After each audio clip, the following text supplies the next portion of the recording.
Thank you very much, Mark. So, I was a crazy guy running around today without a coat, if you guys notice. Maine's a little bit chillier than we are here. I did bring my son here, and he's the one in shorts. So just kind of give you an idea of the time. There he is, so front. A little bit about kind of my background really quickly, where I come from. Here we are, way up north. And as Mark mentioned, Maine is one-to-one statewide with our 7th and 8th graders, which has been fantastic. And it's really kind of changed the culture, not just from a technological perspective, but from an attitude. That cultural change, that educational change has been kind of pervaded across everything. This is my home. This is where I grew up. I grew up on a dairy farm with about 100 head of cattle, and very far away from where I am now. My mom came on the dairy farm.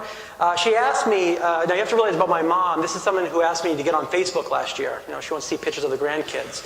I said, no problem, Mom, I can get you on Facebook. You do have to realize you're going to have to use a computer, right? She's like, oh, I don't want that, never mind.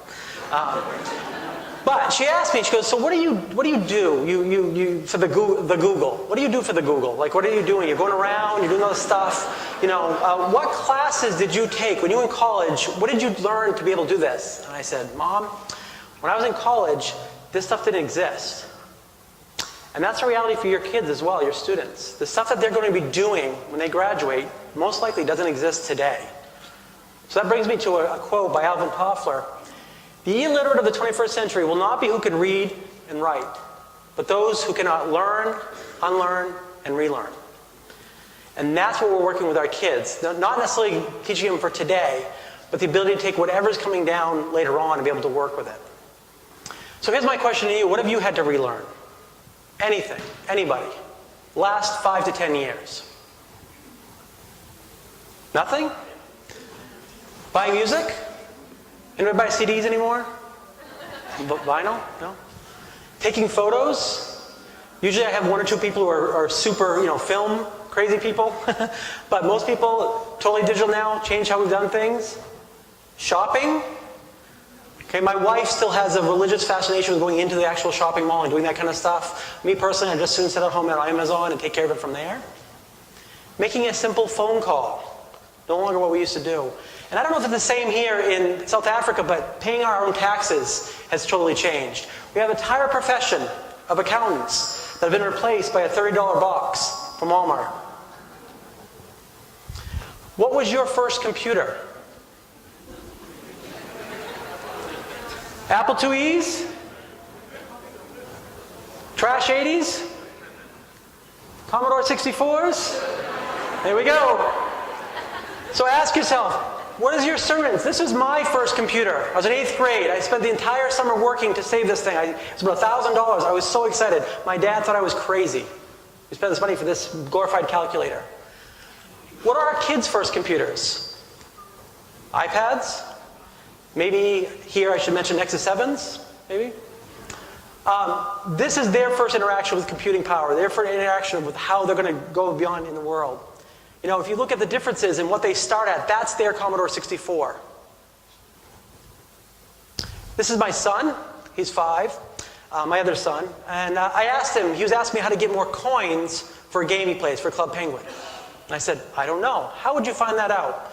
Oh, this is what I do, Dad. He grabbed his mom's iPad.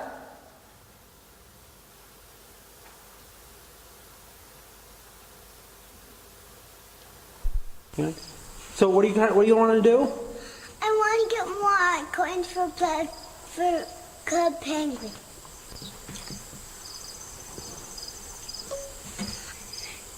How do I get more coins for Club Penguin? Ew. So besides being incredibly cute, he will never live in a world where he can't ask a device an answer and receive one. He's learning how to teach himself with the technology.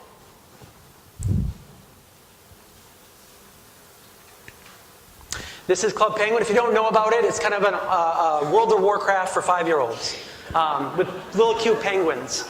But this is his newspaper. On Club Penguin, they have a little news, and he's a starting reader, beginning reader, but he'll have me read this to him because they give you tips on how to earn coins and how to find tricks and all these things. This is how he reads the news. This is how he finds his information.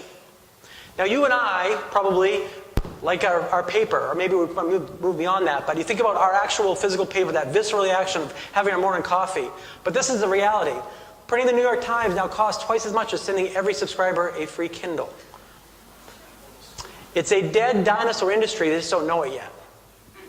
And my fear is that education as a system, I don't want that to happen to education. I want that to kind of keep with the times and learn what they need to do so they don't kind of get in this situation where they go down a path that they can't back out of. The things our kids take for granted. Satellite photos of their house, right? Everyone knows the first time they go to Google Earth, the first time you see this, for this was a big deal. Wow, look at this amazing. We can go anywhere in the world. And where do we all go? Our house from above. There it is.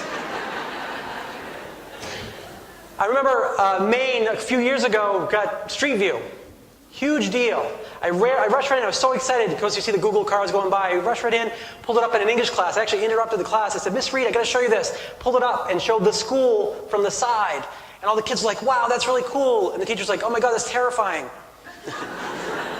And both are right in their ways, but again, it's a world that they will never not have that.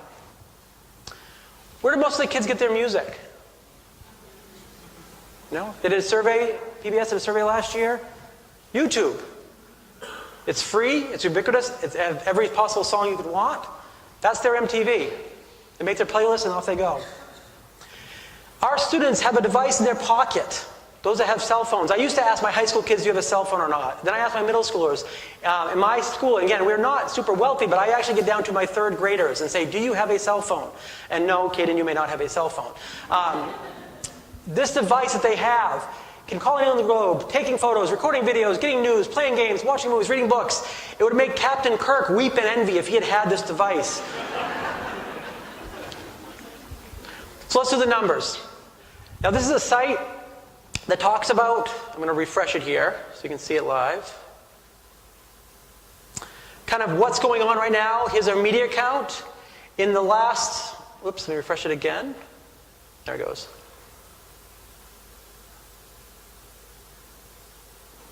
The last few seconds here, this does things like Facebook posts, Google Plus posts, tweets, and so forth.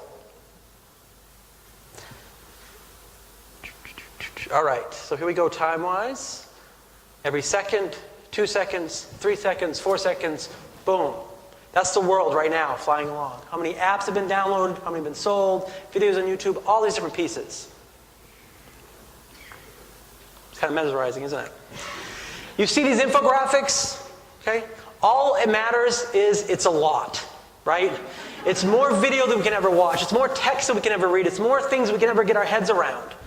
And as Clay Shirky mentions, it's no longer an information issue. It's not a matter of finding information. It's a filter problem. Are we teaching our kids how to filter all that glut of information and do it effectively and do it correctly? Here's a little perspective as far as the tools go, our devices and our services. It's got a little hard to see back there. Maybe it looks like rice. I'll zoom in a little bit closer, a little bit closer again. Anybody can see what that is? Cell phones. 426,000 cell phones. The number retired every day. It's a lot of cell phones. Computing power. How much fast it's turned over. 1903, man's first flight. 66 years later, first man on the moon.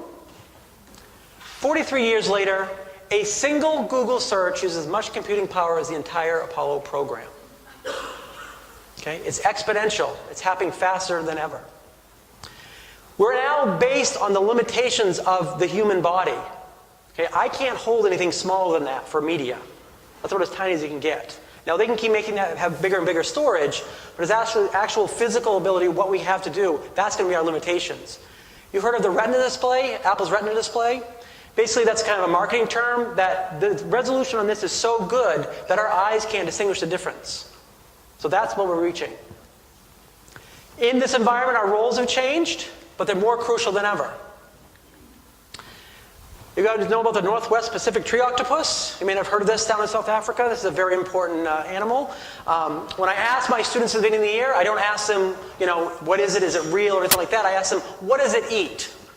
And so, of course, as diligent little students, they go right on there, they go to Google, they type in, what does the Northwest Pacific tree octopus eat? Come up with this website, looks good, copy, paste, done, I win. Never even thinking if this is real or not. By the way, it's not.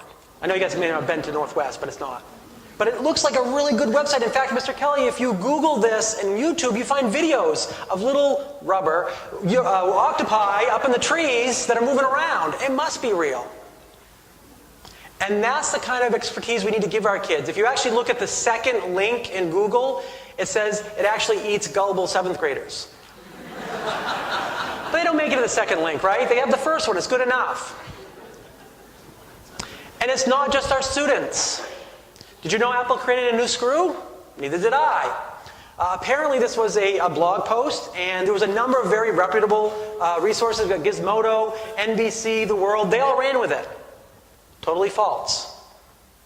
Okay, so it happens to all of us. We have to use what Dan Russell calls our crap detectors. What's real, what's not. And we also have to do that with our students. We have to have them develop crap detectors, because if they're just taking the first thing that comes to them, we used to be able to do that. When we went to the Encyclopedia Britannica, that was canon. We're done. I found it right there. Pluto's a planet, right? It's not that way anymore. And the problem is there's as many wrong resources as there are right. So it's on us now. And it's really crucial for us as teachers, not only to give them the experience of that, but to expect that, to put that on the students. This little competition going on here, they've done studies now where they've actually looked at Encyclopedia Britannica before it went strictly online, and they looked at science articles, and the same thing with Wikipedia, and they didn't find that both were exactly the same. They were always correct. They found they had the same number of errors. But here's the difference. How long did it take Wikipedia to update? Seconds, right? How long did it take that Encyclopedia Britannica? Years. Here's Clay Shirky's quote again, information overload, filter failure. So for me, technology in education is that trust. It's a trust we put with our students, right? We've all asked for tech support in some way or other. And when that tech support comes, we have that IT guy or whoever that is, there's a level of trust there that we have to have that we believe that answer we're getting. Does this look like anybody's classroom? Does it look familiar? You guys can see that? Hope not. Because it's like getting on the airplane. When you go to class, you power down, right? You have to turn everything off, lower everything off, and then everybody's sitting straight ahead, looking forward. Not the real world. That turnover of trust is equal to control, basically, and who has it? If trust is equal to control, what happens when the students have it? What happens when they have that power? You guys familiar with the one laptop per child, the OLPC? Yes? This is an article that came out a couple months ago. The Ethiopian kids hacked the OLPCs in 5 months with 0 instruction. They literally left the boxes. They didn't even take them out. And they thought maybe that initially that the kids would go and play with the boxes. Now these are students, these are children that don't have a lot, obviously. They don't have the written word and so forth. So they figured out how to not only take the laptops out, they hacked them.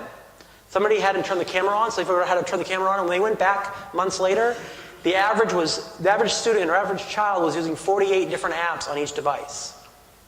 That's motivation.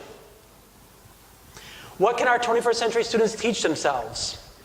You may be familiar with Khan Academy. Sal Khan, I was on a panel with him last year.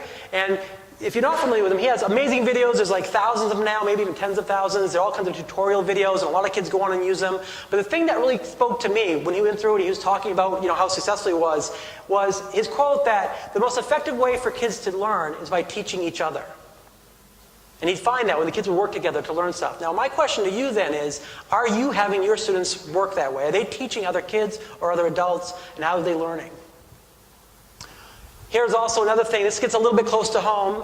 What can 21st century students not teach themselves? I actually had a couple different slides, but something occurred this afternoon I had to share. Here's my son. He's been running around in the shorts, as I mentioned. There he is. And Jason, who's been hanging out with us, which is really cool. And you notice they're on the iPad. Very technologically savvy. Now, this morning, we've been getting up at about 6 o'clock, which for us is 1 o'clock in the morning. Right? So he's been having a little trouble with that. So he's been sleeping in the car in the back, just kind of resting, kind of getting his bearings. And about half of the day I've been checking on him. I get an email from his iPad. It says, "Hey, Dad, could you come pop a window?" Because I had the keys. Okay, so I thought, well, that's really great. My son's brilliant. He figured out how to get on the Wi-Fi and send me an email, and he's hot, so I'll rush right out there. So I went out, and then I see this.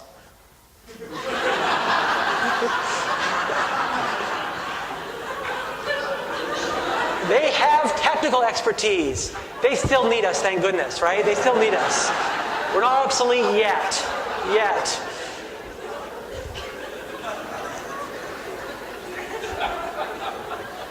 My personal goal, to get as many of my students teaching technology to as many others as possible. And to be honest with you, it doesn't have to say technology there. The reason why I say technology is because it's a good medium. It's safe, it's culturally okay for us to learn tech from our kids. But really, we ultimately get to that point where we're all learning together. Google mentioned this about having the lead learner system. That's very important. In fact, Caden said to me today, I was talking to some teachers, I'm going to go teach them. He said, why are they called teachers? They're students, right? And that's true. Learners, lead learners. That's what we're doing. We're all in this together here. These are my students. Let me jump back one. These are my students at the Google Teacher Academy. 3 of them presented last year. And at the end of it, they have a teacher action plan. Every person that goes to the Google Teacher Academy has to do a plan beyond those 2 days. And so my students said, you know what? Now they presented, and afterwards they said, Mr. Kelly, we want to do a student action plan. So they came up with the idea of this thing called Tech Sherpas. And so these kids help others. We do a weekly live tech help show. And you go on to techsherpas.org. You'll see, a little kind of Google form. People ask questions. Once they've asked questions, during the week, my kids will research that answer. And then the following week, they'll do a live video explaining the question, explaining the answer. We have people from all the world join us. It is, if you're interested in joining us, I would love to have, South African contingent join us as much as possible. It's at Tuesdays, and in your case, it's at 9 a.m. So the timing works pretty well. If you have a question beyond today, feel free to come submit it. My kids will dive right in. But that's their idea of giving it back. And of course, when they're going to learn how to cover that topic, whatever that question was, they have to know that stuff cold. They're learning that better than I could ever teach them because they're going to have to come present that, right? They're going to go online and show that to other people. This may be a familiar sight to you guys, but not in Maine. This is actually in our high school. Okay? We have one of the only, or probably the only, taxidermy program in the country, in the United States. And we actually, our program is so strong that we get animals and so forth from the Smithsonian. They'll send them up for our kids to work on to fix. So it's not uncommon for our kids to walk down the hallway and see lions and giraffes and polar bear. I know you don't have polar bear. So you have polar bear and other things, all kinds of different animals all over the entire district. It's really amazing. And when visitors come and walk by, of course, they're awestruck. They see these big, huge animals kind of in the hallway, and they'll see kids walking by, kind of tromping by. And they'll ask me, like, how come you guys don't have a big cage around them or a velvet rope at least or something to protect these animals? And I said, honestly, the kids don't even see them anymore. They're just part of the woodwork. They've been there so long, they're such part of the culture, part of what we do, that they don't see anything special. And when I talk about these kids here, my tech Sherpas, I want that attitude to be pervasive across the board. We're helping others just as an attitude thing, as a cultural thing. It's not a special time and a magic time, and we only do that on Tuesdays afternoon. We do it all the time, and all of us do it, not just one group of kids, but everybody. So where's all this headed? This dives a little bit into what Molly talked about this morning, kind of the moonshot thinking, but I'm really interested in what's going on right now in Google and technology in general, and kind of where I feel this is headed, as we go forward. Mobile students, I'm sure we heard about Google Glass. You guys heard about that? Now that's maybe an extreme example, but the idea of 4 walls being the limit of education, I go to school and I learn and then I leave and I'm out. I think that's going away if it hasn't already gone away. When I asked my son how to go find a new thing about Minecraft, he jumps on his iPad, goes to YouTube and finds out how to do it. Okay, I'm not included in that conversation. He just does it. But where we come in is I don't want him to go search for any video on YouTube. I want to make sure he's searching the correct ones in the sense of like which ones are quality and kind of learn how to distinguish those things, how to be able to kind of vet the information he's receiving. The Internet of Things, you may have heard, is kind of transitioning now. This is the thermostat that many of us have in our houses. I don't know if you know about the Nest. But we're starting this time where it's becoming more and more cheap, where all of our stuff can have a connection to the internet. I right now have one of these in my home, and I promised my wife I won't change the temperature when I'm not there. because you can change it from your phone, from your iPad, from your laptop, wherever you are. And more things will have that kind of a smart thermostat or a smart watch or a smart whatever it is, and be able to kind of learn your patterns, kind of grow from there. Also, bits from bytes. I understand they have the 3D printer here, which is pretty cool. And it's still in the infancy, 3D printing. It's kind of, the beginning stages with PCs. When you first had PCs, it come up to a command prompt, and only the super geeks were really excited about that. 3D printing is still pretty new, but I'm pretty confident that within 5 to 10 years, every one of us will have a microwave-sized box in our house that we need to go print a new thing. Oh, my case broke for my remote control. Print, and there it is. Because these devices that do these things went from hundreds of thousands of dollars to tens of thousands to $5,000 or under $1,000 within the last 10 years. That whole idea of going from the virtual to the physical is really amazing for our kids, right? They're used to creating things on the computer maybe, but to be able to hit a button and have that in their hand, that's magic. And if you're interested in this, if you guys have any kind of interest in doing this, and you don't necessarily have, the latest computers to do this, there is a website called 3D Tin. Oh, here's some penguins. I know these are the wrong kind of penguins, but. So this is entirely web-based, and you can go in here, and I just grabbed a model that's already done, but the kids can create this stuff right there in 3D worlds. It will export to STL, so the same kind of thing as SketchUp and so forth, and you can use those. Why I'm doing this. Here are my boys. I mentioned I have an 8-year-old and a 5-year-old. I was very disappointed about not being in South Africa. He was concerned his brother was going to get eaten by a lion. But I know in South Africa, when do kids start learning how to drive? 18? A couple of different ages. 16? And a little older. In the United States, it's 16. So our 16-year-olds have one thing on their mind, two things on their mind. One of them being learning to drive. That's a huge thing, right? And when they do that, we sit beside them. We have to drive with them. The adult sits beside them for 30 hours on the road. And they take tests, and they do all this kind of background information. And when we drive with them, we don't drive in a parking lot in a circle. We drive on the road. We actually take them down the street. Yes, we have kind of help beside them, but we put them in real situations. Because we know at some point, that child is going to get in that car by themselves. And they're going to drive off. And hopefully, when something bad happens, when a deer jumps in front of them, or a guy cuts them off, or anything happens, they're going to know what to do. The difference is our kids aren't 16 or 18 when they're starting to use the internet. They're 7, 6. I have a 5-year-old. I don't think he has a Facebook account. May. But they're much younger than that. And so we really need safe places for them to learn and make mistakes. And in our situation, we've used Google Apps for that very thing. We're able to put them in there, kind of learn what to do, what not to do in a safe place that's school-based. That's what school's about. Making mistakes, learning from them, and moving on. You may feel right now, after 2 days of just inundated by information, that you've been given the magic Google wand. Yes? Anybody feel like that? They've been given this kind of information, and they're busting to go home. They can't wait to get back to their school, but they know as soon as they get there, they're going to run into muggles. This is what's waiting for you. And then you're like, oh yeah, I forgot. Oh. Don't let that discourage you, okay?